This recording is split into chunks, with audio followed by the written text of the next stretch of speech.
នេះសម្បកនេះបាទ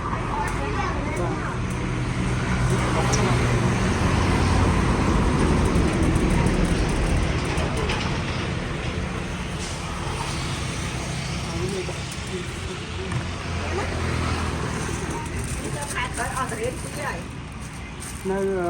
មួយខែជាងទៀតនៅខាងមណ្ឌលសេរីបាទ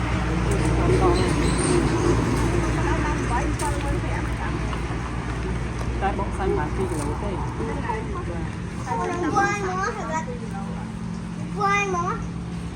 ាន1គីឡូជាងបាញ់ដុល្លារច្រឡំបាញ់ដុល្លារអញ្ចឹងវាសាច់វាញ៉ាំបងនេះមើលវាបានវាបានវាយទៅទៅđâyបើទៅថតទៀត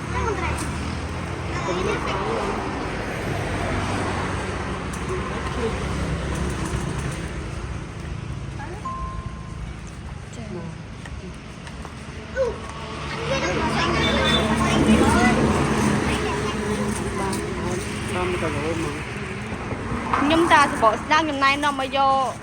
ខ្សែខ្ញុំរកយកសាច់ទេហ្នឹងឡើងទៅពេញទៀតឡើយឈួតទេបងបាញ់ឈួតបងខ្ញុំពុំគួរទៅខាងព្រឹកហើយបាញ់ពួកវាអត់ព្រមទៅរយទៅវិញដល់ដល់នេះឡើយអត់ដែរទេនឹងស្មាយអីអែមែន